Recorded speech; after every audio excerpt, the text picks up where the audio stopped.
మన ప్రభువును రక్షకుడైన యేసుక్రీస్తు నామంలో మీకు శుభములు వందనములు తెలియజేస్తున్నాను. అనుదిన ధ్యానమునకు స్వాగతం. సమయలు 2వ గ్రంథం 3వ అధ్యాయం ఇది మన ధ్యానాంశంగా ఉంది.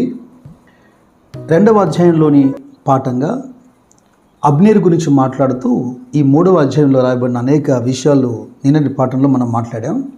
అయితే ఈ 3వ అధ్యాయం మొదటి వచనాన్ని మీరు గమనించండి. సౌలు కుటుంబీకులకును దావీదు కుటుంబీకులకును బహుకాలము యుద్ధము జరగగా దావీదు అంతకంతకు ప్రబలెను, సౌలు కుటుంబము అంతకంతకు నీరసిల్లెను. Long war between the house of Saul and house of David. యుద్ధము అనగానే ముందు మన జ్ఞాపకం రావాల్సిన అంశం ఏంటంటే, యుద్ధములు ఎప్పటికైనా తీవ్రమైన నష్టాన్ని కలుగజేస్తాయి. యుద్ధము అనగానే ఎవరో ఒకరు విజయం పొందుతారు, ఒకరు తప్పకుండా ఓడిపోతారు. కానీ నష్టం ఓడిపోయిన వారి పక్షాన్ని కాదు, ఇరుపక్షాల ఎంతో కొంత నష్టం జరుగుతుంది. అయితే అన్నిటికంటే ప్రాముఖ్యమైనది ఏంటంటే, యుద్ధము లేని స్థితి చాలా గొప్పది. అదే సమయంలో మనము గుర్తించాల్సిన అంశం ఏంటంటే, మనము కోరుకోకపోయినా, ఉద్దేశపూర్వకంగా మనం చేయకపోయినా కొన్ని సందర్భాల్లో యుద్ధాలు మన మీదకి వస్తూ ఉంటాయి. అది శత్రువు యొక్క పన్నాగం అయి ఉండవచ్చు. ఒకవేళ యుద్ధము దేవుడు అనుమతించాడు అంటే చాలా జాగ్రత్తగా వినండి. సమయలు మొదటి గ్రంథములో 17వ అధ్యాయంలో 47వ వచనంలో దావీదు ఆ గొల్యాతుతో యుద్ధం చేస్తున్నటువంటి సమయంలో, అప్పుడు యెహోవా కత్తి చేతను ఈట చేతను రక్షించువాడు కాడని ఈ దండు వారందరూ తెలుసుకొందురు, యుద్ధము యెహోవాదే, ఆయన మేము నా చేతికి అప్పగించునని చెప్పాను. ఒకవేళ దేవుడు యుద్ధాన్ని అనుమతిస్తే యుద్ధము యెహోవాదే అంటున్నాను. 44వ కీర్తనలో కోరహు కుమారులు మాట్లాడుతూ 6వ వచనంలో, నేను నా వింటిని నమ్ముకొనను, నా కత్తియు నన్ను రక్షింపజాలదు, మా శత్రువుల చేతుల నుండి రక్షించువాడవు నీవే. పలుమార్లు ప్రవక్తల నోట, కీర్తనకారుడు దావీదు నోట ఈ మాట మనం వింటూనే ఉన్నాం. గుర్రములు రౌతులు అను వాటి చేత కాక తమ దేవుడైన యెహోవా చేతనే ఆయన వారిని రక్షించునని. అయితే ఇందాక మనం అనుకున్నట్టుగా యుద్ధములే లేకుండా నెమ్మదిగా ఉండగలిగే స్థితి కలుగుతుందా అంటే, నేను ఒక మంచి మాట మీకు జ్ఞాపకం చేస్తాను. ఆ 2 దినవృత్తాంతాల గ్రంథంలో 14వ అధ్యాయంలో అబియా తన పితరులతో కూడా నిద్రింపగా జనులు అతని దావీదు పట్టణమందు పాతిపెట్టిరి. అతనికి బదులుగా అతని కుమారుడైన ఆసా రాజయ్యను. ఇతని దినములలో దేశము 10 సంవత్సరములు నెమ్మది పొందెను.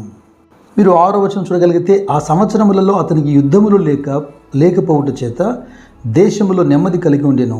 యెహోవా అతనికి విశ్రాంతి దయచేసి ఉండగా అతడు యూదా దేశమున ప్రాకారము గల పట్టణములను కట్టించాను. ఎంత అద్భుతకరమైన మాట చూడండి. దాదాపుగా 10 సంవత్సరాలు యుద్ధములే లేకుండా నెమ్మదిగా ఉన్నాడట. ఎవరు చేశారు ఈ విషయాన్ని అంటే, యెహోవాయే అతనికి విశ్రాంతి కలగజేశాడు. ఏ శత్రువు తన మీదకి రాకుండా నలుదిక్కుల దేవుడు అతనికి నెమ్మది కలగజేశాడు, విశ్రాంతినిచ్చాడని రాశారు. ఈ మాట చదువుతుండగా నా ప్రియ సహోదరి సహోదరులారా, వాక్యం వింటున్న మీ వ్యక్తిగత జీవితాల్లో, మీ కుటుంబాల్లో, మీ సంఘాల్లో, ఇటు భౌతికమైన అటు ఆధ్యాత్మికమైన పోరాటముల చేత అలసిపోయినటువంటి మీ జీవితాల్లో నా దేవుడు మీకు విశ్రాంతి కలగజేయునుగాక.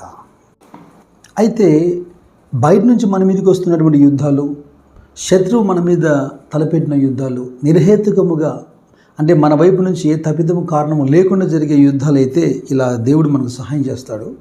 ఇదే సమయంలో మన వైపు నుండి కూడా ఏదైనా పొరపాటు జరుగుతుందేమో మనం ఆలోచన చేయాలి. అందుకు లేఖన ఆధారితం ఏంటంటే, యాకోబు భక్తుడు అంటున్నాడు 4వ అధ్యాయం 1వ వచనంలో, మీలో యుద్ధములను పోరాటములను దేని నుండి కలుగుచున్నవి, మీ అవయవములలో పోరాడు మీ భోగేచ్ఛల నుండియే కదా.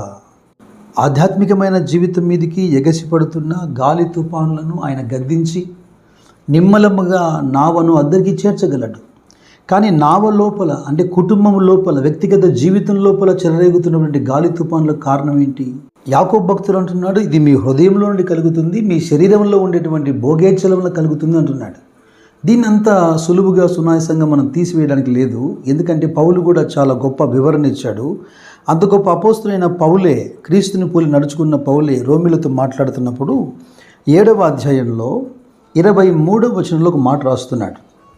వేరొక నియమము నా అవయవములలో ఉన్నట్టు నాకు కనబడుచున్నది, అది నా మనస్సునందున్న ధర్మశాస్త్రముతో పోరాడుచు నా అవయవములోనున్న పాప నియమమునకు నన్ను చెరపట్టి లోబరుచుకొనుచున్నది.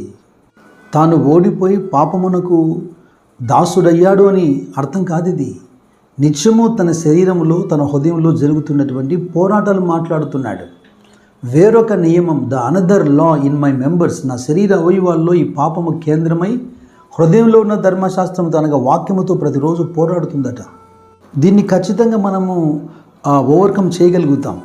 ఎందుకంటే పేతురు భక్తుడు మాట్లాడుతున్నప్పుడు తన మొదటి పత్రికలో 2వ అధ్యాయంలో 11వ వచనంలో 2వ భాగం చూడండి మీరు.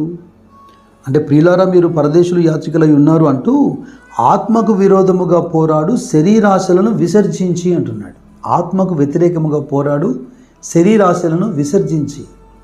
దావీదులాగా సౌలులాగా మనం భౌతికమైన రాజులం కాదు, మనకు రాజ్యాలు లేవు, లేదా ఖడ్గం చేత మనం యుద్ధాలు చేయాల్సిన అవసరము లేదు. అయితే మనం ఇప్పుడు రాజులైన యాజకులుగా పిలువబడ్డాం. ఆత్మ సంబంధమైన పోరాటాలే మన ముందు జరుగుతున్నాయి. ఇందులో ఎలా నెగ్గాలో మనం నేర్పించబడుతున్నాం. అయితే సమూయేలు 2వ గ్రంథము 3వ అధ్యాయానికి వస్తే, ఎందుకని సౌలు దావీదు కుటుంబాల మధ్యలో లాంగ్ వార్, బహుకాలము యుద్ధం జరుగుతూ వచ్చింది. ఒకటేంటంటే సౌలు పోరాటం అంతా తన రాజ్యాన్ని కట్టుకోవాలి, తన కుటుంబాన్ని కట్టుకోవాలి. దావీదు పోరాటం అంతా, దావీదు చాలా యుద్ధాలన్నీ కూడా డిఫెన్సే, తను కాపాడుకోవడానికి. అదే సమయంలో సౌలైతే తన కుటుంబాన్ని కట్టుకోవడానికి, రాజ్యాన్ని స్థిరపరచుకోవడానికి యుద్ధాలు చేస్తున్నాడు. దావీదైతే దైవ చిత్తాన్ని నెరవేర్చడానికి యుద్ధాలు చేస్తున్నాడు. సౌలులాగా ఇక్కడ చాలామందికి అర్థం కాని విషయం ఏంటంటే, ఆ 127వ కీర్తనలో మొదటి వచనం చెప్పినట్టుగా, యెహోవా ఇల్లు కట్టించని ఎడల దాని కట్టువాని ప్రయాసము వ్యర్థమే, యెహోవా పట్టణమును కాపాడని ఎడల దాని కావలి వారు ఆ మేలుకునిట వ్యర్థమే. దేవుని హస్తము చాపబడకుండా తమ సొంతగా రాజ్యాన్ని కానీ, కుటుంబాన్ని కానీ, జీవితాన్ని కానీ కట్టుకున్న ఒక్క చరిత్ర లేదు బైబిల్లో.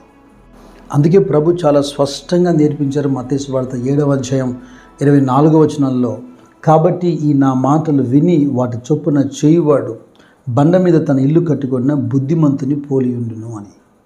ఈ పాఠం ద్వారా మనం నేర్పించబడుతున్నాం.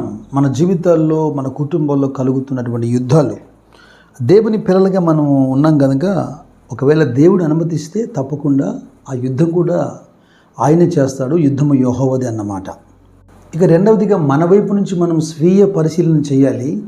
మన హృదయంలో నుంచి, మన తలంపుల నుంచి మరలు గొల్పబడి శోధించబడ్డ ద్వారా శరీర భోగేచ్ఛలను బట్టి మనలో యుద్ధములు, పోరాటములు కలుగుతున్నాయేమో మనము జాగ్రత్తగా ఆలోచించాలి, వాటిని విసర్జించాలి. ఇక మూడవదిగా సొంత ప్రయాస, సొంత పోరాటం ద్వారా ఎవరు తమ కుటుంబాన్ని, రాజ్యాన్ని నిర్మించుకోలేరు కనుక ఆయన మాట విని, ఆయనకు లోబడి, ఆయన మాట మీద మన జీవితాన్ని, మన కుటుంబాన్ని, మన సేవను జీవితాన్ని కట్టుకోవడం.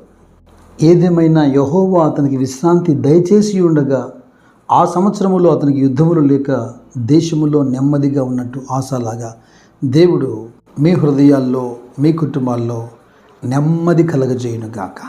యోహాను సువార్త 14వ అధ్యాయము 27వ వచనంలో ప్రభు చెప్పినట్టుగా, శాంతి మీకు అనుగ్రహించి వెళ్ళుచున్నాను, నా శాంతినే మీకు అనుగ్రహించుచున్నాను, లోకమిచ్చినట్టు నేను మీకు అనుగ్రహించడం లేదు, మీ హృదయములను కలవరపడనీయకుడి, వెరవనీయకుడి. ఈ వాగ్దానం మీ జీవితంలో దేవుడు నెరవేర్చునుగాక. దైవ కృప మీ అందరికీ తోడైనగాక. God bless you. God bless you.